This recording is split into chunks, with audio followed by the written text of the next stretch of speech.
The nominees for Best Motion Picture Screenplay are Patrick Sean Duncan, Mr. Holland's Opus.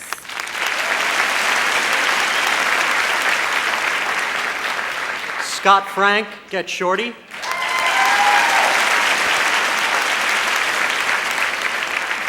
Tim Robbins, Dead Man Walking.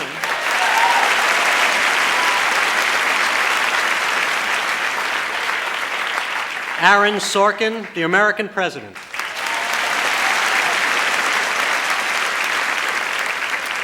Emma Thompson, Sense and Sensibility.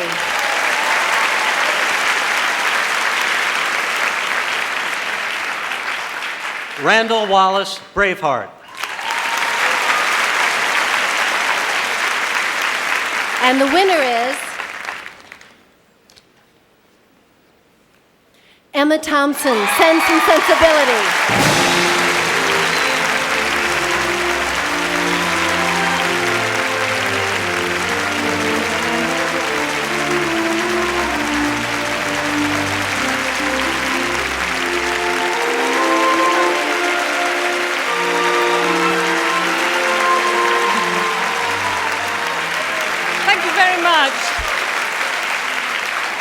Good heavens.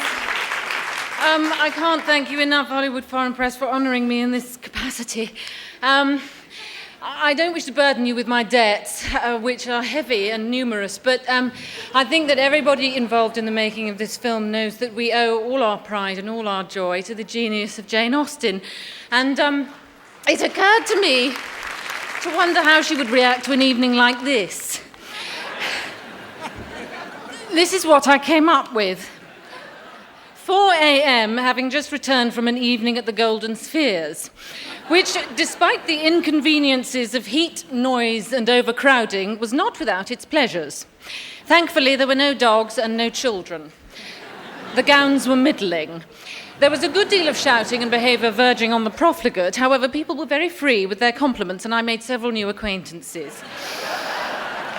Miss Lindsay Duran of Mirage, wherever that might be, who is largely responsible for my presence here, an enchanting companion about whom too much good cannot be said. Mr. Ang Lee, of foreign extraction, who most unexpectedly appeared to understand me better than I understand myself. Mr. James Seamus, a most copiously erudite person, and Miss Kate Winslet, beautiful in both countenance and spirit.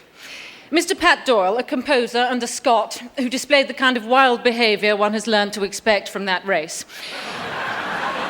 Mr. Mark Canton, an energetic person with a ready smile who, as I understand it, owes me a great deal of money. True. Miss Lisa Henson of Columbia, a lovely girl, and Mr. Gareth Wigan, a lovely boy. I attempted to converse with Mr. Sidney Pollock, but his charms and wisdom are so generally pleasing that it proved impossible to get within 10 feet of him. The room was full of interesting activity until 11 p.m. when it emptied rather suddenly.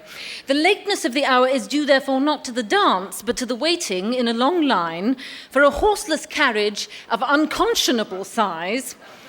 The modern world has clearly done nothing for transport. P.S. managed to avoid the hoyden, Emily Tompkinson, who has purloined my creation and added things of her own. Nefarious creature. Thank you.